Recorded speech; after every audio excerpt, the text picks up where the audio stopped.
ಎಲ್ಲರಿಗೂ ನಮಸ್ತೆ. ನನ್ನ ಕತೆ ನಿಮ್ಮ ಜೊತೆ ಇಂತಿ ನಿಮ್ಮ ತೀರ್ಥಶಿವು ಎನ್ನುವ ನನ್ನ ಯೂಟ್ಯೂಬ್ ಚಾನಲ್ಗೆ ನಿಮ್ಮೆಲ್ಲರಿಗೂ ಹೃತ್ಪೂರ್ವಕ ಸ್ವಾಗತ. ನಾನು ನಿಮ್ಮ ತೀರ್ಥಶಿವು. ನಾನೇ ಬರೆದಿರುವ ಹಿತವಾದ ಸಿಹಿಜ್ವಾಲೆ ಕಥೆಯ ಮುಂದುವರೆದ ಭಾಗವಿದು. ಅವಳ ಮುಖವನ್ನೇ ನೋಡುತ್ತಾ ಮೇಲ್ದುಟಿ ಮೇಲಿನ ಮಚ್ಚೆಯನ್ನು ಮೃದುವಾಗಿ ಸವರುವ ಶೌರ್ಯ. ನಾನು ಆಗಲೇ ಹೇಳಲಿಲ್ವ ಹೆಂಡತಿ, ಈ ಶೌರ್ಯ ಪಕ್ಕಾ ಬಿಸ್ನೆಸ್ ಮ್ಯಾನ್. ಪ್ರತಿಯೊಂದನ್ನು ಲೆಕ್ಕಾಚಾರದ ಮೂಲಕವೇ ಮಾಡ್ತಾನೆ. ಇನ್ನು ನಮ್ಮಿಬ್ಬರ ಸುಡುವ ಬೆಳದಿಂಗಳು ತೆರೆಗೆ ಬರಲು, ಆ ಮೂಲಕ ಹೊಸ ಅಧ್ಯಾಯ ಬರೆಯಲು ಸರಿಯಾಗಿ 15 ದಿನ ಮಾತ್ರವೇ ಬಾಕಿ ಇದೆ ಎನ್ನುತ್ತಾ ಅವಳ ಮೊಗದ ತುಂಬ ಮುತ್ತಿಟ್ಟು ಅವಳನ್ನು ದೈಹಿಕವಾಗಿ ಬಯಸಲು ಐಕ್ಯ ಕೂಡ ಸಮ್ಮತಿಸಿ ಅವನೊಂದಿಗೆ ಬೆರೆಯಲು ಸಜ್ಜಾಗುತ್ತಾಳೆ. ಮತ್ತದೇ ಸರಸ ಸಲ್ಲಾಪ, ಶೃಂಗಾರ ತುಂಟಾಟ. ಅವನ ಸರಸ ಚೇಷ್ಟೆಗಳಿಗೆಲ್ಲ ತನ್ನನ್ನು ತಾನು ಒಡ್ಡಿಕೊಳ್ಳುವ ಹೆಣ್ಣು ಅವನ ಪಿಸುನುಡಿಗಳಿಗೆ ನಾಚಿ ನೀರಾಗುವಾಗ, ಲೇ ಹೆಂಡತಿ, ಈ ರೀತಿ ನಾಚಬೇಡ್ವೆ, ನನಗೆ ನಿಜಕ್ಕೂ ತಲೆ ಕೆಡುತ್ತೆ ಅಷ್ಟೇ. ನೀನು ನನಗೆ ಜೋರು ಮಾಡ್ತಾ ರೌಡಿಸಮ್ ತೋರುವಾಗ ಹೇಗೋ ಒಂಥರ ಚಂದ. ಆ ಪಟಪಟ ಮಾಡ್ತಾ ಜೋರು ಮಾಡುವ ನಿನ್ನ ಬಾಯಿಗಳನ್ನು ಮುಚ್ಚಬೇಕು ಎನ್ನುವ ಬಯಕೆಯನ್ನು ಹೇಗೋ ಕಂಟ್ರೋಲ್ ಮಾಡ್ತೀನಿ. ಆದರೆ ಅಪರೂಪಕ್ಕೆ ಹೀಗೆ ನಾಚಿ ಈ ರೆಪ್ಪೆಗಳನ್ನು ಬಾಗಿಸಿದರೆ ಮಾತ್ರ ನನ್ನಿಂದ ಕಂಟ್ರೋಲ್ ಆಗಲ್ಲ ನೋಡು ಎಂದವನು ಅವಳ ಕೊರಳ ನುಣುಪನ್ನೆಲ್ಲ ತನ್ನ ತುಟಿಗಳಿಂದಲೇ ಆಕ್ರಮಿಸುವಾಗ, ಕೇಳಿ, ನಿಂಗೆ ಯಾವ ಮಗು ಇಷ್ಟ ಎನ್ನುವ ಪ್ರಶ್ನೆ ಬಂದಿತ್ತು ಅವಳಿಂದ.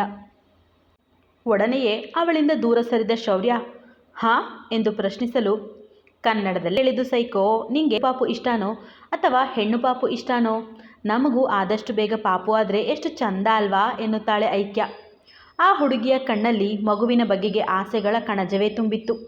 ಆದರವನು ಏನೊಂದು ಉತ್ತರಿಸದೆ ಶೃಂಗಾರಕ್ಕೆ ಅಲ್ಪ ವಿರಾಮವನ್ನಿಟ್ಟು ತಲೆಯ ಕೆಳಗೆ ಕೈಕೊಟ್ಟು ಅಂಗಾತ ಮಲಗಿದರೆ, ಹೇ ಕೇಳಿ, ನಾನು ನಿನ್ನನ್ನೇ ಕೇಳ್ತಾ ಇರೋದು, ಉತ್ತರ ಕೊಡು, ಯಾಕೆ ಸೈಲೆಂಟ್ ಆಗಿಬಿಟ್ಟೆ? ನಿಂಗೆ ಯಾವ ಪಾಪು ಇಷ್ಟ? ನನಗಂತೂ ಹೆಣ್ಣು ಪಾಪು ಇಷ್ಟ ಶೌರ್ಯ. ನಮಗೆ ಮೊದಲು ಹೆಣ್ಣು ಪಾಪುನೇ ಆಗಬೇಕು ಅಲ್ವಾ? ನಿಂಗೆ ಗೊತ್ತಾ, ಹೆಣ್ಣು ಮಕ್ಕಳು ತಾಯಿಗಿಂತ ಹೆಚ್ಚಾಗಿ ತಂದೆಯನ್ನೇ ಹಚ್ಚಿಕೊಳ್ತಾರೆ. ಬೆಳಗ್ಗೆ ಎದ್ದಾಗಿನಿಂದ ಡ್ಯಾಡಿ ಡ್ಯಾಡಿ ಅಂತ ನಿನ್ನ ಹಿಂದೆಯೇ ಇರುವ ಮಗು ನೀನು ಕೆಲಸಕ್ಕೆ ಹೋಗುವಾಗ ಅಳೋದು, ಆಗ ನೀನು ಮಗುವನ್ನು ರಮಿಸಿ ಮುದ್ದು ಮಾಡೋದು, ಆಮೇಲೆ ನಾನು ಮತ್ತು ಪಾಪು ನಿಂಗೆ ಬಾಯಿ ಹೇಳಿ ಕಳಿಸುವುದು, ಇದೆಲ್ಲ ಎಷ್ಟು ಚಂದದ ಕಲ್ಪನೆ ಅಲ್ವಾ ಶೌರ್ಯ? ಈಗ ಹೇಳು, ನಿಂಗೆ ಯಾವ ಪಾಪು ಇಷ್ಟ ಎಂದು ಆಸೆಯಿಂದಲೇ ಕೇಳಿದರೆ, ಅದಕ್ಕೆಲ್ಲ ಈಗಲೇ ಏನು ಅವಸರ ಹೆಂಡತಿ, ಈಗಲೇ ಮಗುವಿನ ಬಗ್ಗೆ ಯಾಕೆ ಯೋಚನೆ ಮಾಡಬೇಕು? ನನಗೆ ಇಷ್ಟು ಬೇಗ ತಂದೆ ಆಗೋಕ್ಕೆ ಇಷ್ಟವಿಲ್ಲ. ಮೊದಲು ಶೂಟಿಂಗ್ ಕಡೆ ಗಮನ ಕೊಡು. ಫಿಲಮ್ ಕಂಪ್ಲೀಟ್ ಆಗಲಿ. ನನಗೆ ನನ್ನ ಸಿನಿಮಾ ತೆರೆಗೆ ಬರೋದು ಮಾತ್ರವೇ ಸದ್ಯಕ್ಕೆ ಮುಖ್ಯ ಎಂದವನು ಅವಳ ಕೈ ಸರಿಸಿ ಅರ್ಧ ಶೃಂಗಾರಕ್ಕೆ ಪೂರ್ಣ ವಿರಾಮವನ್ನಿಟ್ಟು ಅವಳಿಗೆ ಬೆನ್ನು ಹಾಕಿ ಮಲಗುತ್ತಾನೆ. ಸಿನಿಮಾ ಬಾಡಿಗೆ ಸಿನಿಮಾ ನಡೆಯುತ್ತೆ ಕೇಳಿ, ಇನ್ನು 15 ದಿನ ಅಂತ ನೀನೇ ಹೇಳಿದ್ಯಲ್ಲ, ಅದರ ನಂತರ ನಾನೇನು ಆ್ಯಕ್ಟಿಂಗ್ ಮಾಡಬೇಕಾ? ಏನೂ ಇಲ್ವಲ್ಲ. ಮತ್ತು ಮಗುವಿನ ಬಗ್ಗೆ ಯೋಚನೆ ಮಾಡಿದರೆ ತಪ್ಪೇನು? ಮತ್ತು ಇಷ್ಟು ಬೇಗ ಮಗು ಬೇಡ ಅನ್ನೋಕ್ಕೆ ನೀನು ಪುಟ್ಟ ಹುಡುಗನ? ಇನ್ನು 5-6 ವರ್ಷ ಕಳೆದರೆ ನಿನ್ನನ್ನು ಅಂಕಲ್ ಅಂತಾರೆ ಅಷ್ಟೇ. ಮೊನ್ನೆ ಐಶು ಹೊಟ್ಟೆಯ ಮೇಲೆ ಕೈಯಾಡಿಸಿದೆ ಶೌರ್ಯ. ಪಾಪುವಿನ ಚಲನೆ ನನ್ನ ಅನುಭವಕ್ಕೆ ಬಂತು ಗೊತ್ತಾ? ಅಲ್ಲದೆ ಎಷ್ಟೋ ಲೇಬರ್ ಕೇಸ್ಗಳನ್ನು ಅಟೆಂಡ್ ಮಾಡಿದ್ದೀನಿ. ಆಗೆಲ್ಲ ಯಾರದ್ದೋ ಮಗುವನ್ನು ಮೊದಲು ನನ್ನ ಕೈಗೆ ತೆಗೆದುಕೊಂಡಿದ್ದೇನೆ. ನಿಮಗೆ ಗೊತ್ತಾ, ಎಷ್ಟೋ ಸಲ ಡಾಕ್ಟರ್ಗಳೇ ಇಲ್ಲದ ಸಮಯದಲ್ಲಿ ನಾವು ನರ್ಸ್ಗಳು ಹೆರಿಗೆ ಮಾಡಿಸುತ್ತೇವೆ. ಮಗುವನ್ನು ಮೊದಲ ಬಾರಿಗೆ ಕೈಗೆ ತೆಗೆದುಕೊಂಡು, ವೆಲ್ಕಮ್ ಕಂದ, ಆ ದೇವರು ನಿಮಗೆ ಆಯುಷ್ ಆರೋಗ್ಯ ವಿದ್ಯೆ ಕೊಟ್ಟು ಕಾಪಾಡಲಿ ಅಂತ ನಾನೇ ವಿಶ್ ಮಾಡಿದ್ದೀನಿ ಶೌರ್ಯ. ಐಶುಗೆ ಸೀಮಂತ ಮಾಡುವಾಗ ನನಗೂ ಏನೋ ಒಂಥರ ಆಸೆ ಆಯಿತು. ಎಷ್ಟು ಚಂದ ಅಲ್ವಾ ಆ ಶಾಸ್ತ್ರಗಳೆಲ್ಲ? ನನ್ನನ್ನು ಅದೇ ರೀತಿ ದೊಡ್ಡ ಚೇರಿನ ಮೇಲೆ ಕೂರಿಸಬೇಕು, ನನ್ನೆದುರು ಅದೇ ರೀತಿ ಹಣ್ಣು ತಿಂಡಿಗಳನ್ನೆಲ್ಲ ಇಡಬೇಕು, ಚಂದದ ಸೀರೆ ಉಡಿಸಿ ಹಾಗೆ ಅಲಂಕಾರ ಮಾಡಿ ನನಗೂ ಎಲ್ಲ ರೀತಿಯ ಶಾಸ್ತ್ರ ಮಾಡಬೇಕು. ಆಗ ದೂರದಲ್ಲಿ ಕೈ ಕಟ್ಟಿಕೊಂಡು ನೀನು ನನ್ನನ್ನೇ ನೋಡ್ತಾ ಆಗಾಗ ತುಂಬ ಚೆನ್ನಾಗಿ ಕಾಣ್ತಾ ಇದೆಯಾ ಹೆಂಡತಿ ಅಂತ ಸನ್ನೆ ಮಾಡಬೇಕು. ಹಾಂ, ಮತ್ತು ಆವತ್ತು ನೀನು ವೈಟ್ ಪಂಚೆ ವೈಟ್ ಶರ್ಟನ್ನೇ ಹಾಕಿರಬೇಕು.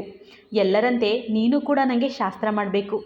ಮತ್ತು ಎಲ್ಲರ ಎದುರೇ ನನ್ನ ಹಣೆಗೆ ಮುತ್ತಿಟ್ಟು ನನಗೂ ಮತ್ತು ನಿನ್ನ ಮಗುಗೂ ಆಶೀರ್ವಾದ ಮಾಡಬೇಕು. ಈ ರೀತಿ ಏನೇನೋ ಆಸೆಗಳು ಶುರುವಾಗಿದೆ ನನಗೆ. ಮದುವೆಯಂತೂ ನನ್ನ ಆಸೆಯ ಹಾಗೆ ಆಗಲಿಲ್ಲ, ಅಟ್ಲೀಸ್ಟ್ ಸೀಮಂತ ಮಾಡ್ಕೋಬೇಕು ಶೌರ್ಯ. ಅಲ್ಲದೆ ನಮ್ಮಿಬ್ಬರಿಗೂ ಇನ್ನು ಯಾವ ದೊಡ್ಡ ಜವಾಬ್ದಾರಿಯೂ ಇಲ್ವಲ್ಲ ಶೌರ್ಯ. ನಿನಗೇನೋ ಹಣ ಆಸ್ತಿಗೆ ಕಮ್ಮಿ ಇಲ್ಲ, ಹಾಗಾಗಿ ನಾನು ದುಡಿಯಬೇಕು, ನಮ್ಮಿಬ್ಬರ ಭವಿಷ್ಯವನ್ನು ಸುರಕ್ಷಿತವಾಗಿರಿಸಬೇಕು ಎನ್ನುವ ಆಲೋಚನೆ ಕೂಡ ಇಲ್ಲ. ನಿನ್ನ ಪಾಡಿಗೆ ನೀನು ಕೆಲಸ ಮಾಡಿದರೆ ನನ್ನ ಪಾಡಿಗೆ ನಾನು ಮನೆ ಮಗು ಅಂತ ಆರಾಮಾಗಿರ್ತೀನಿ. ಸದ್ಯಕ್ಕೆ ಒಂದು ಮಗು ಆಗಲಿ, ಎರಡನೇದಕ್ಕೆ ಬೇಕಿದ್ರೆ ಸಮಯ ತೆಗೆದುಕೊಳ್ಳೋಣ. ಪ್ಲೀಸ್ ಕೇಳಿ ಒಪ್ಕೋ ಎನ್ನುತ್ತಾ ಅವನ ನಡುವಿನ ಸುತ್ತ ಕೈ ಬೆಳೆಸಿದ ಐಕ್ಯ ಅವನ ಬೆನ್ನಿಗೆ ತನ್ನ ಮುಖವನ್ನು ಒತ್ತುತ್ತಾ, ಪ್ಲೀಸ್ ಕೇಳಿ, ನಾವು ಕೂಡ ಬೇಗ ಪೇರೆಂಟ್ಸ್ ಆಗೋಣ. ನನಗೂ ಅಮ್ಮ ಆಗುವ ಆಸೆ ಆಗ್ತಾ ಇದೆ. ಮತ್ತು ನನಗೆ ಇನ್ನೊಂದು ವಿಷಯದ ಬಗ್ಗೆ ತುಂಬ ಕುತೂಹಲವಿದೆ ಶೌರ್ಯ ಎನ್ನುತ್ತಾ ಅವನನ್ನು ತನ್ನತ್ತ ತಿರುಗಿಸಿಕೊಳ್ಳುತ್ತಾಳೆ. ಶೌರ್ಯ ಮಾತನಾಡದಿದ್ದರೂ ಪ್ರಶ್ನಾರ್ಥಕವಾಗಿ ಅವಳತ್ತ ನೋಡಿದಾಗ, ನಾನು ಗರ್ಭಿಣಿಯಾದಾಗ ನೀನು ನನ್ನನ್ನು ಹೇಗೆ ನೋಡಿಕೊಳ್ತೀಯ ಎನ್ನುವ ಕುತೂಹಲ ಕಾಡ್ತಾ ಇದೆ ಶೌರ್ಯ. ಐ ಆಮ್ ಶೂರ್ ನೀನು ನನ್ನನ್ನು ಹೂವಿನ ಹಾಗೆ ನೋಡಿಕೊಳ್ತೀಯ ಅಲ್ವಾ? ನನ್ನ ಅಕ್ಕ ಹೇಳ್ತಾ ಇದ್ಲು, ಅವಳ ಗಂಡ ಕಾರ್ತಿಕ್ ಎಷ್ಟೇ ಕೆಲಸದ ಒತ್ತಡವಿದ್ರೂ ಮನೆಗೆ ಬಂದು ಅವಳ ಹೊಟ್ಟೆಯ ಮೇಲೆ ಕೈಯಿಟ್ಟು ಮಗುವಿನೊಂದಿಗೆ ಮಾತಾಡ್ತಾರಂತೆ. ಅವರು ಕೈಯಿಟ್ಟು ಮಗುವಿನ ಚಲನಗಳನ್ನು ಅನುಭವಿಸಿ ಖುಷಿ ಪಡ್ತಾರಂತೆ ಶೌರ್ಯ. ನಾವಿಬ್ಬರು ಕೂಡ ಅದೇ ರೀತಿ ಎಲ್ಲವನ್ನು ಅನುಭವಿಸಬೇಕು ಅಲ್ವಾ? ನಾನಂತೂ ಸರಿಸುಮಾರು 10 ವರ್ಷದಿಂದ ದುಡಿಯುವ ಯಂತ್ರವೇ ಆಗಿ ಹೋಗಿದ್ದೀನಿ. ಜೀವನವನ್ನು ಚೆನ್ನಾಗಿ ಅನುಭವಿಸಲೇ ಇಲ್ಲ. ಬರೀ ಕೆಲಸ ಮಾಡು, ದುಡಿದು ಹಣ ಜೋಡಿಸು, ಅಚ್ಚನಿಗೆ ಟ್ರೀಟ್ಮೆಂಟ್ ಕೊಡಿಸು, ಮನೆ ಮೇಂಟೈನ್ ಮಾಡು, ಎಲ್ಲರನ್ನೂ ಸಾಕು, ಅಕ್ಕ ತಮ್ಮನನ್ನು ಓದಿಸು, ಬರೀ ಇದೇ ಆಗಿ ಹೋಗಿತ್ತು. ನಿನ್ನನ್ನು ಮದುವೆ ಆದ ನಂತರವೂ ಸ್ವಲ್ಪ ದಿನ ಬರೀ ಒತ್ತಡವೇ ಆದರೂ ನಂತರ ಈ ಬದುಕಿಗೆ ನಾನು ಹೊಂದಿಕೊಂಡು ಬಿಟ್ಟೆ. ಅದರಲ್ಲೂ ನಿನ್ನನ್ನು ಪ್ರೀತಿಸಲು ಆರಂಭಿಸಿದ ನಂತರ ನೀನು ಕೊಡುವ ಕಾಟಗಳೆಲ್ಲ ನನಗೆ ಹಿತವಾಗೇ ಇತ್ತು. ಹಾಗಾಗಿ ನೀನು ಕೆಲವೊಮ್ಮೆ ಜ್ವಾಲೆಯಂತೆ ಸುಡುತ್ತಿದ್ದರೂ ಇದೆಲ್ಲವೂ ಇವನ ಸಿಹಿ ಕಾಟಗಳು ಎನ್ನುತ್ತಾ ಹಿತವಾಗಿಯೇ ಸಹಿಸುತ್ತಿದ್ದೆ. ಆದರೆ ಇಂದಿನಿಂದ ಏನೇನೋ ಹೊಸ ಆಸೆಗಳನ್ನು ಕನಸುಗಳನ್ನು ಹೆಣೆಯಲು ಶುರು ಮಾಡಿದ್ದೀನಿ ಎನ್ನುತ್ತಾ ತಾನೇ ಮುಂದಾಗಿ ಅವನ ಕೆನ್ನೆಗೆ ಮುತ್ತಿಡುತ್ತಾಳೆ. ಪಾಪ ಅಲ್ವಾ ಅಚ್ಚು, ಎಷ್ಟೆಲ್ಲ ಕನಸು ಕಂಡಿದ್ದಾಳೆ ಭವಿಷ್ಯದ ಬಗ್ಗೆ. ಆದರೂ ಮಾತನಾಡದ ಶೌರ್ಯ ತನ್ನ ಎಡಹುಬ್ಬನ್ನು ಕೆರೆದುಕೊಳ್ಳುತ್ತಾ, ಈಗಲೇ ಯಾವುದನ್ನು ನಿರ್ಧಾರ ಮಾಡೋದು ಬೇಡ ಹೆಂಡತಿ.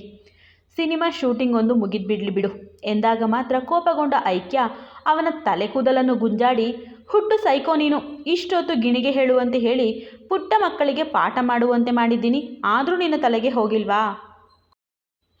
ನನ್ನನ್ನು ಸುಡುವಷ್ಟು ಹಣ ಆಸ್ತಿ ಇಟ್ಕೊಂಡು ಏನು ಪೂಜೆ ಮಾಡ್ತೀಯಾ? ಈಗಲೇ ಯೋಚನೆ ಬೇಡವಂತೆ, ಹೋಗು ಏನಾದರೂ ಮಾಡ್ಕೊ ಎಂದು ಕೋಪಿಸಿಕೊಂಡು ತಾನೇ ಅವನಿಗೆ ಬೆನ್ನು ಹಾಕಿ ಎದ್ದವಳು ತನ್ನ ಬಟ್ಟೆಗಳನ್ನು ತೆಗೆದುಕೊಳ್ಳುವಾಗ ಅವಳನ್ನು ಹಾಗೆ ಬಳಸಿ ತನ್ನ ಮೇಲೆಳೆದುಕೊಂಡ ಶೌರ್ಯ, ಅಷ್ಟು ಬೇಗ ಕೋಪ ಬಂತ ನನ್ನ ಹೆಂಡತಿಗೆ ಎಂದು ರಮಿಸುವ ಹಾಗೆ ಪ್ರಶ್ನಿಸಲು, ಇಲ್ವಾ ಮತ್ತೆ, ಕೋಪ ಬರದೆ ಇನ್ನೇನು ಖುಷಿಯಾಗುತ್ತಾ? ನಾನು ಆಸೆಯಿಂದ ಮಗುವಿನ ಬಗ್ಗೆ ಮಾತಾಡಿದರೆ ನೀನು ಸ್ವಲ್ಪನಾದರೂ ಪಾಸಿಟಿವ್ ಆಗಿ ಮಾತನಾಡಿದ್ಯಾ?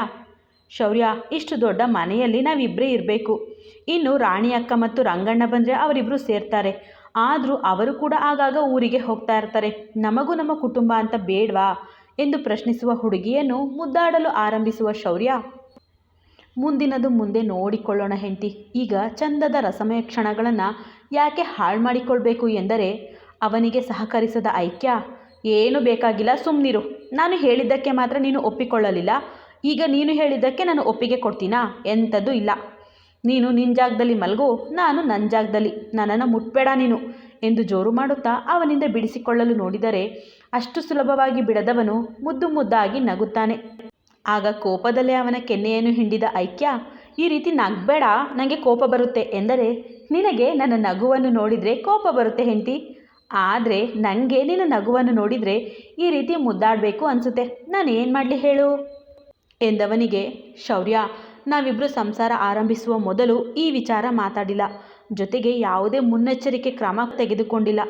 ಅಕಸ್ಮಾತ್ ನಾನೇನಾದರೂ ಪ್ರೆಗ್ನೆಂಟ್ ಆದರೆ ನೀನು ಈ ವಿಚಾರದಲ್ಲಿ ಮೂಗು ತುರಿಸುವ ಹಾಗಿಲ್ಲ, ಅಂದರೆ ಮಗು ಬೇಡ ಅಂತ ಒತ್ತಡ ಹಾಕುವ ಹಾಗಿಲ್ಲ, ಆಯಿತಾ? ಇದಕ್ಕೆ ನೀನು ಒಪ್ಪಿಕೊಳ್ಳಲೇಬೇಕು. ಬಲವಂತವಾಗಿ ನಾವು ಮಗುವನ್ನು ಅವಾಯ್ಡ್ ಮಾಡೋದು ಬೇಡ ಎಂದವಳ ಮಾತಿಗೆ ಸಣ್ಣ ನಗು ನೀಡಿದವನು ಏನೊಂದು ಹೇಳದೆ ಮತ್ತೊಮ್ಮೆ ಶೃಂಗಾರಕ್ಕೆ ಮುನ್ನುಡಿ ಬರೆದರೆ ಐಕ್ಯ ಕೂಡ ಸಮ್ಮತಿಸುತ್ತಾಳೆ. ಮಾರನೆಯ ದಿನ ಬೆಳಗ್ಗೆ, ನೋಡೋಕೆ ಸ್ವಲ್ಪ ಚೆನ್ನಾಗಿದ್ರೆ ಸಾಕು, ಈ ಹುಡುಗರಿಗೆ ಕೊಂಬು ಬೆಳೆದು ಬಿಡುತ್ತೆ. ನನ್ನ ಗಂಡ ಕೂಡ ಹಾಗೆ, ಮನೆಯಲ್ಲೇ ಜಿಮ್ ರೂಮ್ ಇದೆ, ಆದರೆ ಅದು ಯಾವ ಚಂದಕ್ಕೆ ಅಂತ ಗೊತ್ತಿಲ್ಲ. ಒಂದು ದಿನಕ್ಕೂ ನನ್ನ ಗಂಡ ಅಲ್ಲಿ ವ್ಯಾಯಾಮ ಮಾಡಿದ್ದಾಗಲಿ ವರ್ಕೌಟ್ ಮಾಡಿದ್ದಾಗಲಿ ನಾನು ನೋಡಿಲ್ಲ. ಆದರೂ ಹೇಗೆ ಫಿಟ್ ಆಗಿದ್ದಾರೋ ನನಗಂತೂ ಗೊತ್ತಿಲ್ಲ. ಹುಡುಗ 6 ಪ್ಯಾಕ್ ಬಾಡಿನ ಚೆನ್ನಾಗೇ ಮೇಂಟೈನ್ ಮಾಡಿದ್ದಾನೆ ಎನ್ನುತ್ತಾ ತಮ್ಮ ರೂಮನ್ನು ಕ್ಲೀನ್ ಮಾಡುತ್ತಿದ್ದ ಐಕ್ಯ ತಲೆ ಮೇಲೆ ಕೈ ಹೊತ್ತು, ಅಯ್ಯೋ ಕುಕ್ಕರ್ ವಿಸಿಲ್ ಆಯಿತು ಅನಿಸುತ್ತೆ, ನಾನು ತಿಂಡಿಗಿಟ್ಟು ಇಲ್ಲಿಗೆ ಬಂದೆ, ಇನ್ನು ನನ್ನ ಕೇಡಿಗಂಡನನ್ನು ಬೇರೆ ಎಬ್ಬಿಸಿಲ್ಲ ಎಂದು ಓಡುವ ಹೊತ್ತಿಗೆ ಹಾಸಿಗೆಯಿಂದ ಎದ್ದವನು ಒಮ್ಮೆಲೆ ಅವಳನ್ನು ಬೆಡ್ ಮೇಲೆ ಎಳೆದುಕೊಂಡಿದ್ದ. ಒಂದು ಕ್ಷಣ ನನ್ನ ಹಾರ್ಟ್ ಬಾಯಿಗೆ ಬಂತೇನೋ ಅನ್ನುವಷ್ಟು ಭಯವಾಯಿತು ನನಗೆ. ನಾನು ಇಷ್ಟು ಹೊತ್ತು ಅಷ್ಟೊಂದೆಲ್ಲ ಮಾತಾಡಿದರೂ ಸದ್ದೇ ಇಲ್ಲದಂತೆ ಮಲಗಿದವನು ಈಗ ಈ ರೀತಿ ಹೇಳ್ಬೇಕಿತ್ತಾ, ಎದ್ದು ಹೀಗೆ ಮಾಡಬೇಕಿತ್ತಾ ಎಂದು ಅವಳು ಜೋರು ಮಾಡ್ತಾ ಇದ್ದರೆ ಅವಳ ಒದ್ದೆ ಕೂದಲಿನೊಳಗೆ ಮುಖವನ್ನು ಹುದುಗಿಸುತ್ತಾ, ಬೆಳಗ್ಗೆ ಬೆಳಗ್ಗೆ ಹೆಂಡತಿ ಇಷ್ಟು ಮುದ್ದಾಗಿ ಅಲಂಕಾರ ಮಾಡಿಕೊಂಡು ಪಟಪಟ ಅಂತ ಮಾತಾಡ್ತಾ ಕಣ್ಣಿಗೆ ತಂಪೆರೆಯುವ ಹಾಗೆ ಓಡಾಡುತ್ತಿರುವಾಗ ಸುಮ್ಮನೆ ಅವಳನ್ನು ಕಣ್ಣು ತುಂಬಿಕೊಳ್ಳೋದು ಬಿಟ್ಟು ಯಾಕೆ ಡಿಸ್ಟರ್ಬ್ ಮಾಡಬೇಕು ಅಂದ್ಕೊಂಡೆ ಹೆಂಡತಿ. ನೋಡೀಗ ಬೆಳಗ್ಗೆ ಬೆಳಗ್ಗೆಯೇ ನೀನು ನನ್ನಂತಹ ಒಳ್ಳೆಯ ಹುಡುಗನ ಮನಸ್ಸನ್ನು ಕದಡಿಬಿಟ್ಟೆ.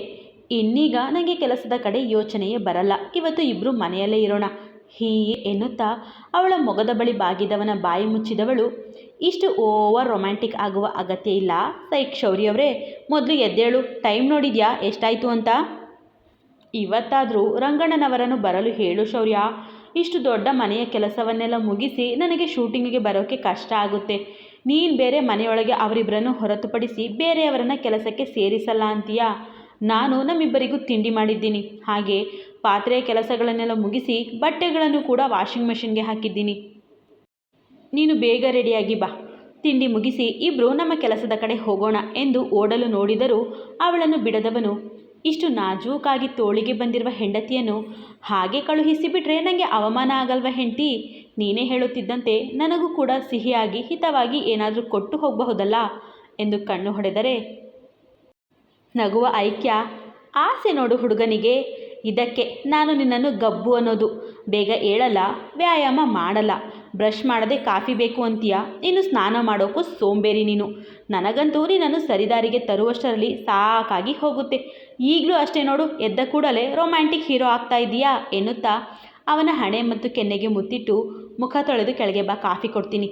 ಆಗಾಗ ಮೆಟ್ಟಿಲು ಹತ್ತಿ ಇಳಿಯೋದು ನನಗೆ ಕಷ್ಟ ಆಗುತ್ತೆ ಎನ್ನುತ್ತಾ ಅಡುಗೆ ಮನೆ ಕಡೆ ಹೋಗುತ್ತಾಳೆ. ಅವಳು ಹೋದ ನಂತರ ಎದ್ದು ಮೈ ಮುರಿಯುವ ಶೌರ್ಯ ಗೋಡೆಯ ಮೇಲೆ ತೂಗುತ್ತಿದ್ದ ಅವಳ ಫೋಟೋ ಎದುರು ನಿಲ್ಲುತ್ತಾನೆ. ಅದು ಅವಳ ಸಿನಿಮಾದ ಫಸ್ಟ್ ಲುಕ್ನ ಫೋಟೋ. ಸಿನಿಮಾದ ಎಲ್ಲ ಪೋಸ್ಟರ್ಗಳಲ್ಲಿ ಇರೋದು ಇದೇ ಫೋಟೋ. ಐಕ್ಯಚಂದ್ರನ್ ಎನ್ನುವ ಗುಂಗುರು ಕೂದಲಿನ ಅಸಾಧಾರಣ ಚೆಲುವೆ ಸಾಧಾರಣ ಕಾಟನ್ ಚೂಡಿದಾರ್ ಧರಿಸಿರುವ ಫೋಟೋ ಅದು. ನಿಜವಾದ ಐಕ್ಯಚಂದ್ರನ್ ನಿಜ ಜೀವನದಲ್ಲಿ ಹೇಗಿರುತ್ತಾಳೋ ಅದೇ ಫೋಟೋ. ಆ ಫೋಟೋ ಎದುರು ನಿಂತು ಎಡಜೇಬಿಗೆ ಕೈ ತೂರಿಸಿ ಫೋಟೋವನ್ನೇ ದಿಟ್ಟಿಸುವ ಶೌರ್ಯ, ಏನು ಮಾಡೋದು ಹೆಂಡತಿ, ಒಮ್ಮೊಮ್ಮೆ ನಿನ್ನ ಪಾಲಿಗೆ ಬರೀ ಬೆಳದಿಂಗಳಾಗೆ ಉಳಿದು ಬಿಡೋಣ ಅನಿಸುತ್ತೆ. ಆದರೆ ಒಮ್ಮೊಮ್ಮೆ ಎಂದವನು ತನ್ನ ಮಾತು ನಿಲ್ಲಿಸಿ ತಣ್ಣಗೆ ನಗುತ್ತಾನೆ. ಅವಳು ಕೂಡ ಫೋಟೋದಲ್ಲಿ ನಗುತ್ತಿದ್ದಳು. ಈ ನಿನ್ನ ಮುಗ್ಧ ನಗು, ಸ್ನಿಗ್ಧ ಸೌಂದರ್ಯ, ಆ ಕೋಪ, ತಾಪ, ರೋಷ, ಧೈರ್ಯ, ಸ್ಥೈರ್ಯ, ರೌಡಿಸಮ್, ಎಲ್ಲಕ್ಕಿಂತ ಹೆಚ್ಚಾಗಿ ಆ ನಾಚಿಕೆ, ಎಲ್ಲವನ್ನು ತುಂಬ ಮಿಸ್ ಮಾಡ್ಕೋತೀನ ಹೆಂಡತಿ ಎಂದು ವ್ಯಂಗ್ಯವಾಗಿ ಪ್ರಶ್ನಿಸಿ, ನಾ ನಾ ನಾ ನೋ ಹೆಂಡತಿ, ಈ ಶೌರ್ಯ ಯಾರನ್ನು ಮಿಸ್ ಮಾಡಿಕೊಳ್ಳಲ್ಲ. ಇವನ ಲೋಕಕ್ಕೆ ಇವನೇ ಕಿಂಗ್ ಎನ್ನುತ್ತಾ ಫ್ರೆಶ್ ಆಗಲು ಹೋಗುತ್ತಾನೆ ಶೌರ್ಯ. ಬಿಸಿಬೇಳೆಬಾತ್ ಮಾಡಿದ್ದ ಐಕ್ಯ ತನ್ನ ಬಾಕ್ಸ್ ತೆಗೆದುಕೊಂಡು, ಶೌರ್ಯ ನಿನಗೂ ಬಾಕ್ಸ್ ಬೇಕಾ ಅಥವಾ ಹೊರಗಡೆ ಊಟ ಮಾಡ್ತೀಯಾ ಎನ್ನುತ್ತಾ 2 ತಟ್ಟೆಗೆ ತಿಂಡಿ ಬಡಿಸಲು 2 ತಟ್ಟೆಯ ತಿಂಡಿಯನ್ನು ಒಂದಕ್ಕೆ ಬಡಿಸಿದ ಶೌರ್ಯ, ನಾನು ಹೊರಗಡೆ ತಿಂತೀನಿ ಬಿಡು ಹೆಂಡತಿ. ಆದರೆ ನೀನು ಯಾಕೆ ಪ್ರೊಡಕ್ಷನ್ ಊಟ ಮಾಡಲ್ಲ? ನಿನ್ನ ಪ್ರೊಡ್ಯೂಸರ್ ಇಡೀ ಪ್ರೊಡಕ್ಷನ್ಗೆ ಊಟದ ವ್ಯವಸ್ಥೆ ಮಾಡ್ತಾನಲ್ಲ ಹೆಂಡತಿ ಎಂದವಳನ್ನು ರೇಗಿಸುವವನಿಗೆ, ನಮ್ಮ ಪ್ರೊಡ್ಯೂಸರ್ ಮಿಸ್ಟರ್ ಶೌರ್ಯ ಆದಿತ್ಯರಾಜ್ ಅವರೇನೋ ತುಂಬ ಒಳ್ಳೆಯವರು, ಅದಕ್ಕೆ ಎಲ್ಲರಿಗೂ ಊಟ ಕೊಡ್ತಾರೆ ಗುರು. ಆದರೆ ನನಗೆ ಆ ಊಟ ಅಡ್ಜಸ್ಟ್ ಆಗಲ್ಲ. 1-2 ಬಾರಿ ತಿಂದೆ, ಬಟ್ ಊಟದಲ್ಲಿ ಸೋಡಾ ಪೌಡರ್ ಜಾಸ್ತಿ ಹಾಕಿರ್ತಾರೆ, ಅದು ನನ್ನ ದೇಹಕ್ಕೆ ಹೊಂದಲ್ಲ ಎನ್ನುವ ಐಕ್ಯಳನ್ನು ತನ್ನ ಮಡಿಲ ಮೇಲೆ ಕೂರಿಸಿಕೊಳ್ಳುವ ಶೌರ್ಯ ಮೊದಲ ತುತ್ತು ಅವಳಿಗೆ ಕೊಡುತ್ತಾನೆ. ಏನಪ್ಪ, ನನ್ನ ಗಂಡನಿಗೆ ಬಹಳ ಒಳ್ಳೆಯ ಬುದ್ಧಿ ಬಂದಿದೆ. ನಿನ್ನೆಯಿಂದ ಬೆಳಗ್ಗೆ ರಾತ್ರಿ 2 ಹೊತ್ತು ಇದೇ ರೀತಿ ಮಗುವನ್ನು ಕೂರಿಸಿಕೊಂಡು ತಿನ್ನಿಸುವ ಹಾಗೆ ತಿನ್ನಿಸುತ್ತಾರೆ ಎಂದಿವಳು ಅವನನ್ನು ಕೆಣಕಲು, ಇನ್ಮೇಲೆ ಹೀಗೆ ಹೆಂಡತಿ, ನಾವಿಬ್ಬರು ಜೊತೆಯಲ್ಲಿರುವವರೆಗೂ ಬೆಳಗ್ಗೆ ರಾತ್ರಿ ಇದೇ ರೀತಿ ಒಟ್ಟಿಗೆ ಒಂದೇ ತಟ್ಟೆಯಲ್ಲಿ ಊಟ ಮಾಡೋಣ, ನಾನೇ ನಿನಗೆ ತುತ್ತು ಕೊಡ್ತೀನಿ ಎಂದವನು 2ನೇ ತುತ್ತನ್ನು ತಾನು ತಿಂದಾಗ ಮುಖವನ್ನು ದುಮ್ಮಿಸಿದ ಐಕ್ಯ, ಜೊತೆಯಲ್ಲಿ ಇರುವವರೆಗೂ ಅಂದರೆ ಏನರ್ಥ ಸೈಕೋ, ನಾವಿಬ್ಬರು ಬೇರೆ ಆಗ್ತೀವಾ ಎಂದು ಪ್ರಶ್ನಿಸಿದರೆ, ನಾನೆಲ್ಲಿ ಹಾಗೆ ಹೇಳಿದೆ ಹೆಂಡತಿ, ಒಟ್ಟಿಗೆ ಇರುವವರೆಗೂ ಅಂತ ಹೇಳಿದ್ದಷ್ಟೇ, ಬೇರೆಯಾಗುವ ಮಾತನ್ನೇ ಆಡಲಿಲ್ವಲ್ಲ ಎನ್ನುತ್ತಾ ಅವಳಿಗೊಂದು ತುತ್ತು ಕೊಟ್ಟಿದ್ದ ಶೌರ್ಯ. ಸೊಸೆಯಲ್ಲ ಮಗನ ಹೆಂಡತಿ ಅನ್ನೋ ಹಾಗೆ ಆಯಿತು ನಿನ್ನ ಮಾತು. ಕೇಳಿ, ನಿಜ ಹೇಳು, ನೀನು ನನಗೆ ಮೋಸ ಮಾಡಿ ಬೇರೆ ಯಾರನ್ನಾದರೂ ಜೊತೆ ಹಾಕಿಕೊಳ್ಳುವ ಪ್ಲ್ಯಾನ್ ಮಾಡಿದ್ಯೋ ಹೇಗೆ? ಹಾಗೇನಾದರೂ ಮಾಡಿದರೆ ಹುಷಾರ್ ಮಗನೇ ಎಂದವಳು ಡೈನಿಂಗ್ ಟೇಬಲ್ ಮೇಲಿನ ಚಾಕು ತೆಗೆದು ಅವನ ಕುತ್ತಿಗೆಯ ಬಳಿ ಹಿಡಿದರೆ, ಏನೇ ಹೆಂಡ್ತಿ, ನಾನು ನಿನ್ನನ್ನು ಬಿಟ್ಟು ಬೇರೆ ಯಾರನ್ನಾದರೂ ಇಷ್ಟಪಟ್ಟು ಜೊತೆ ಹಾಕ್ಕೊಂಡ್ರೆ ನನ್ನನ್ನು ಸಾಯಿಸುತ್ತೀಯಾ ಎಂದು ವಿನೋದದಿಂದ ಕೇಳಿದ ಶೌರ್ಯನಿಗೆ, ಅಫ್ಕೋರ್ಸ್ ಶೌರ್ಯ, ಮೊದಲು ಅವಳನ್ನು ಸಾಯಿಸಿ ಆಮೇಲೆ ನಿನ್ನನ್ನು ಸಾಯಿಸಿ ಕೊನೆಗೆ ನಾನು ಜೈಲಿಗೆ ಹೋಗ್ತೀನಿ ಅಂತ ಹೇಳ್ತೀನಿ ಅಂದುಕೊಂಡಿದ್ದೀಯಾ? ಹಾಗೆಲ್ಲ ಏನಿಲ್ಲ ಗುರು. ನಿನಗೆ ಒಬ್ಬಳು ಹುಡುಗಿ ಸಿಕ್ಕರೆ ನನಗೊಬ್ಬ ಹುಡುಗ ಸಿಗಲ್ವಾ? ನೀನು ನನಗೆ ಕೈ ಕೊಟ್ಟರೆ ನಾನು ನನ್ನ ದಾರಿಯನ್ನು ನೋಡ್ಕೋತೀನಿ.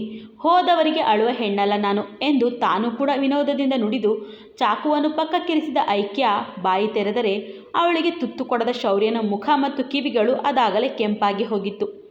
ಅವನು ಅವಳ ಕಡೆಗೆ ನೋಡದೆ ಎಡಕೈಯನ್ನು ಮುಷ್ಟಿ ಮಾಡಿ ತಾನು ಕುಳಿತಿದ್ದ ಚೇರಿಗೆ ಗುದ್ದುತ್ತಾನೆ. ಅಷ್ಟು ಬೇಗ ಕೋಪ ಬಂತ ನನ್ನ ಸೈಕೋ ಗಂಡನಿಗೆ? ನೀನು ಮಾತ್ರ ನನ್ನನ್ನು ರೇಗಿಸಬಹುದು, ನಾನು ನಿನ್ನನ್ನು ರೇಗಿಸಿದರೆ ತಪ್ಪಾ? ಈಗ ಕೋಪ ಮಾಡಿಕೊಂಡು ಕೂರುವಷ್ಟು ಸಮಯವಿಲ್ಲ ಸೈಕೋ, ಮೊದಲು ಕೆಲಸದ ಕಡೆ ಗಮನ ಕೊಡೋಣ ನಡಿ. ಆದರೂ ನನ್ನಿಂದ ನಿಮಗೆ ಕೋಪ ಬಂದಿದ್ದಕ್ಕೆ ರಿಯಲಿ ಸಾರಿ ಎಂದವಳು ಮೊದಲು ತಿಂಡಿ ತಿನ್ನಿಸು, ಆಮೇಲೆ ನಿನ್ನ ಕೋಪ ಹೋಗುವಂತೆ ಹಿತವಾದ ಸಿಹಿಯಾದ ಕಾಣಿಕೆ ಕೊಡ್ತೀನಿ ಎಂದು ಕಣ್ಣು ಹೊಡೆಯುತ್ತಾಳೆ. ಚೆನ್ನಾಗೇ ಆ್ಯಕ್ಟಿಂಗ್ ಮಾಡ್ತೀಯ ಬಿಡು ಹೆಂಡ್ತಿ, ನನಗೆ ಕೋಪ ಬರುವಂತೆ ಮಾಡಿ ಬೇಗ ಕೂಲ್ ಕೂಡ ಮಾಡ್ತೀಯ ಎಂದವನು ಅವಳಿಗೆ ತಿನ್ನಿಸಿ ತಾನು ಕೂಡ ತಿಂದು ತಾನೇ ಅವಳನ್ನು ಶೂಟಿಂಗ್ ಸೆಟ್ಟಿಗೆ ಬಿಟ್ಟು ತನ್ನ ಕೆಲಸದ ಕಡೆ ಹೋಗುವ ಮುನ್ನ, ಸಂಜೆ ಡ್ರೈವರ್ ಬರ್ತಾನೆ ಹೆಂಡ್ತಿ, ನಾನು ಬರೋದು ತಡವಾಗುತ್ತೆ ಎಂದಾಗ, ಮನೆಗೆ ಒಬ್ಬಳೇ ಹೋಗೋಕ್ಕೆ ಬೇಸರ ಆಗುತ್ತೆ ಶೌರ್ಯ, ನೀನು ಕೂಡ ಜೊತೆಯಲ್ಲೇ ಬಾ, ಒಟ್ಟಿಗೆ ಹೋಗೋಣ, ನನಗೆ ಒಬ್ಬಳೇ ಇರೋಕ್ಕೆ ಹಿಂಸೆ ಅನಿಸುತ್ತೆ ಎಂದು ಮುಂದೆ ಹೋಗುವ ಹೆಣ್ಣು ಮರಳಿ ಬಂದು, ಅಲ್ಲ ಈ ಡಾಕ್ಟರ್ ಶ್ರಮ್ ಬಗ್ಗೆ ಸ್ವಲ್ಪ ವಿಚಾರಿಸಿ ನೋಡು, ಆ ಮನುಷ್ಯ ಎಲ್ಲಿ ಹೋದ ಅಂತ ಗೊತ್ತಿಲ್ವಲ್ಲ ಎಂದಾಗ, ಅವನು ಎಲ್ಲಾದರೂ ಹೋಗಲಿ, ನಿನಗ್ಯಾಕೆ ಅವನ ಯೋಚನೆ, ಹೋಗಿ ಶೂಟಿಂಗ್ ಕಡೆ ಗಮನ ಕೊಡು ಎಂದು ಗಂಭೀರವಾಗಿ ನುಡಿದ ಶೌರ್ಯ ಹೋಗಿ ನಿಂತದ್ದು ಮಾತ್ರ ಅದೇ ಡಾಕ್ಟರ್ ಶ್ರಮ್ನ ಎದುರಿಗೆ. ಹಾಯ್ ಆದಿ ಎಂದವನು ಓಡಿ ಬಂದು ಇವನನ್ನು ಅಪ್ಪಿದರೆ, ಹಾಯ್ ಬ್ರೋ, ಟಿಫನ್ ಮಾಡಿದ್ಯಾ? ನಾನಿವತ್ತು ಬಿಸಿಬೇಳೆ ಬಾತ್ ತಿಂದೆ, ನನ್ನ ಹೆಂಡತಿ ಮಾಡಿದ್ದು ಎಂದಿವನು ಕೂಡ ಅವನನ್ನು ಅಪ್ಪುತ್ತಾನೆ. ಕಥೆ ಮುಂದುವರಿಯುವುದು. ಮುದ್ದಾದ ಬಲೆ ಹೆಣೆದ ಹುಡುಗೀನ ಒಳ ಕರೆದ. ಈ ಹಾಡು ಯಾರ್ಯಾರಿಗೆ ಗೊತ್ತಿಲ್ಲ. ಕತೆ ಮಾತ್ರ ಇದೇ ರೀತಿ ಸಾಗುತ್ತೆ. ಕಥೆ ಮತ್ತು ಸಂಚಿಕೆ ಇಷ್ಟ ಆಗ್ತಿದ್ರೆ ಲೈಕ್ ಮಾಡಿ, ಕಮೆಂಟ್ ಮಾಡಿ, ಶೇರ್ ಮಾಡಿ. ಯಾರ್ಯಾರು ನನ್ನ ಚಾನಲ್ನ ಸಬ್ಸ್ಕ್ರೈಬ್ ಮಾಡ್ಕೊಳ್ಳದೆ ಕತೆ ಕೇಳ್ತಿದ್ದೀರೋ ಅವರೆಲ್ಲ ನನ್ನ ಚಾನಲ್ನ ಸಬ್ಸ್ಕ್ರೈಬ್ ಮಾಡಿಕೊಂಡು ಕತೆ ಕೇಳಿ. ಧನ್ಯವಾದಗಳು.